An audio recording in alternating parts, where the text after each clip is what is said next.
好，我们这次来深入看看这些资料。这次的来源呢，蛮特别的哦，哦，怎么说？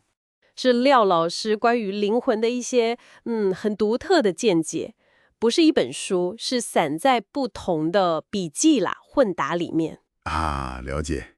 廖老师的东西确实自成一格。对，所以我们这次的任务就是帮听众朋友梳理出他观点的核心，像是，灵魂到底是什么？它的旅程又是什么样子？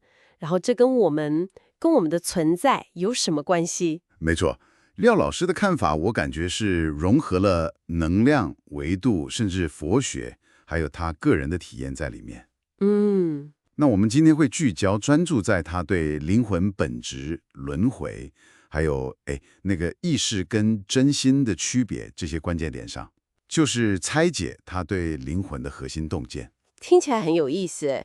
所以首先，廖老师好像把我们这个人拆解成好几个部分，听起来有点复杂。对，他有提到。像是灵魂魄这几个，到底是什么关系啊？对，它有个灵魂魄三位一体的说法，我们可以这样理解看看。嗯魄大概就是我们这个物质身体，你可以想象成一台很高科技跑车的那个车体。，OK，车铁，那灵呢，是他认为最根本的，是更高维度的连接宇宙源头的那个嗯，驾驶。他甚至有提到跟 DNA 可能有关联。哦，驾驶，对，然后魂呢，它有时候连接到 RNA，就比较像是那个仪表板，还有行车电脑，啊哈，负责沟通啊、处理讯息，产生我们平常说的意识。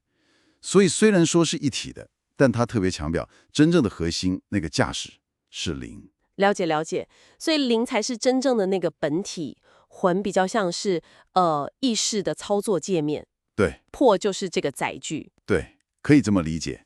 嗯，那廖老师是怎么描述这个灵的状态，或者说它的高低呢？这里就有一个很有意思的量化概念了，他用能量度数来区分。能量度数是，他提到，像我们人能量大概在1000度以下，嗯，往上还有像神鬼大概是10000度，菩萨是亿度，佛是兆度，他说大概10兆，哇，甚至如来可能到100兆度。所以在他看来这个灵魂的旅程本质上就是一个提升能量频率、提升维度的过程。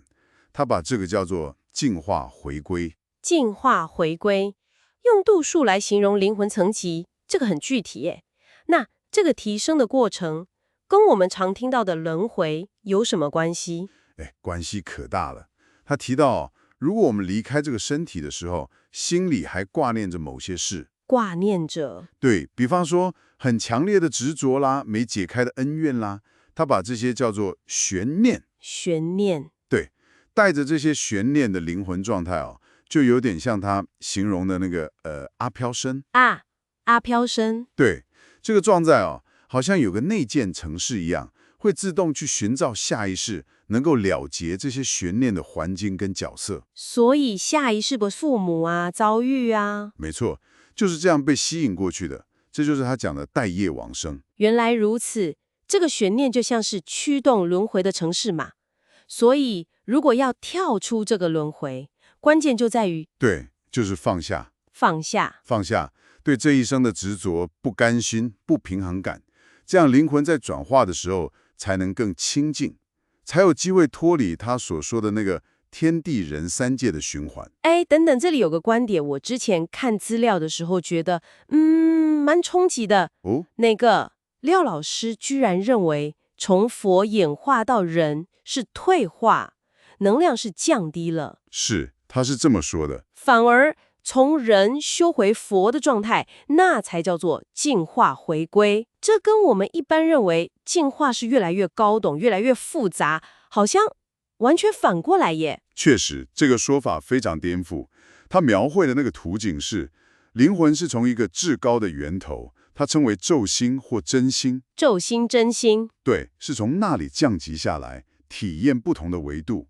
比方说，从很高维的世界来到我们熟悉的这个三界。所以是降级体验。是，所以生命的旅程在他看来，不是一路向前发展什么新功能，反而比较像是要找回那个本来的状态，提升能量，最终回心，回到那个源头。那这样看来，我们活着的意义是什么？如果最终目标是要回去，廖老师认为，真正的智慧就是回忆起我是谁。回忆起我是谁？但这个我是谁，重点来了，不是指我们平常思考、感觉那个会变来变去的我啊，不是指意识层面的我。对，不是那个意识，而是那个更根本的、不变的自己。他称之为真心。真心。是的。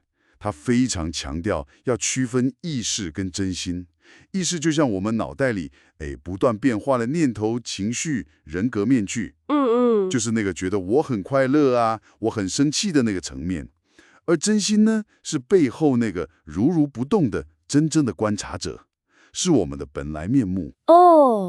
能够清楚分辨这两者，似乎就是他所说的开悟或觉醒的关键一步。那么知道了这些，我们在日常生活中可以怎么做呢？有没有一些比较具体的实践方法？核心说到底还是回到放下。又是放下。对，他提出一个很直接的态度，100%接受发生的一切。接受。然后100%享受那个过程。享受。最后100%放下结果跟执念。接受、享受、放下。是的，他认为这样才能让我们的自己，也就是灵魂魄，跟我们的心达到真正的平等跟平衡，不再被外境啦、念头啦拉着跑。这听起来很根本。那他有没有提到一些具体的修炼方式？有的，他有提倡像是一心念圣号。念圣号。对，例如持续念诵 Om， 就是那个 Om 的音。还有打坐观想，比方说观想身体的中脉。这些方法用意其实在于绕过我们头脑喋喋不休的那个妄念。绕过妄念，直接从能量层面下手，提升频率，清理一些负能量，像是他提到的卡因，也就是比较负面能量的附着。清理负能量。对，最终的目标是达到所谓的灵肉合一，让身体这个载具魄跟高维的那个灵能够和谐运作，然后回归那个清净的本心。好，那我们这次对廖老师灵魂观点的探讨，大致梳理出几个核心了。首先，灵是超越肉体魄和意识魂的存在，而且有不同的能量层级。其次，生命更像是一场从高维降级来体验，然后再努力提升能量，回归源头真心的旅程。对，一个回归的旅程。最后，关键就在于放下执念，并且要学会分辨那个短暂变化的意识我跟永恒不变的真实自己。没错。